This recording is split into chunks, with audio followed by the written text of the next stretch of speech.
Bonjour à tous, du coup j'ai proposé à Hélène de faire une petite visio plutôt que d'écrire un mot de plus, donc je viens vous parler de la psychotraumatologie. Certains d'entre vous ont été formés il y a un certain nombre d'années, donc par Gisela notamment, hein, et puis depuis l'enseignement a drôlement évolué puisque depuis on va dire une quinzaine d'années, la traumato est drôlement reprise en France à travers les différents instituts. On a fait beaucoup de progrès, alors notamment du fait des attentats, des violences dont on parle un petit peu partout. C'est un constat assez triste et en même temps, voilà, on a beaucoup progressé. J'ai été me former dans plusieurs endroits et du coup, je voudrais vous ramener dans l'école les enseignements que j'ai eus par ailleurs, notamment sur la théorie de la dissociation. En tout cas, les théories de la dissociation, il y en a plusieurs qui nous aident vraiment ensuite à travailler de façon très pragmatique avec la PNL thérapeutique et à voir ce qu'on a utilisé et pas utilisé. Donc pour ceux qui ont été formés il y a très longtemps, je voudrais vous proposer une journée de rafraîchissement sur le sujet en visio. Voilà. Et puis j'ai proposé à Hélène un module, la Traumato 3, pour ceux qui ont été formés avec moi, donc niveau 1, niveau 2, et puis ceux qui se sont entre guillemets rafraîchis au fur et à mesure sur le sujet, où je reprendrai différents éléments, notamment le travail à partir d'outils tels que l'anamnèse à travers le fil du temps et du coup ce qu'on appelle aussi la ligne de vie, donc c'est des choses extraites de l'ICV, intégration des cycles de vie.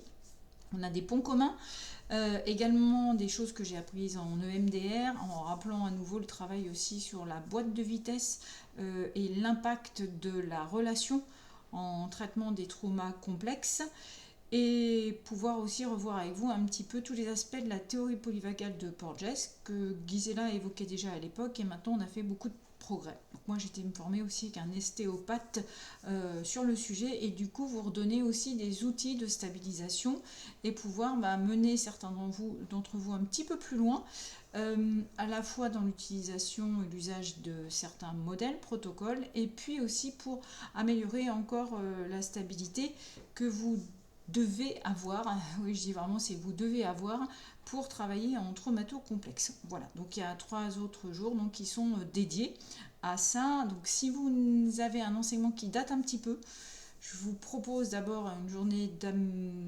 d'affinage et de travail sur la dissociation, donc, puisque à l'époque on n'était pas forcément formé dessus, et puis après de rejoindre la traumato 3, on fera en présentiel justement, puisque l'idée c'est aussi de vous soutenir dans votre posture pour vous éviter ce qu'on appelle le trauma vicariant et ou la fatigue compassionnelle qui peut accompagner le traitement des traumas complexes.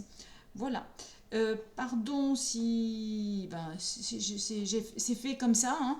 C'est du homemade, et du coup voilà, j'espère que ça suffira, et on renvoie le programme, mais je répondrai aussi volontiers à vos questions, l'idée étant vraiment de vous consolider.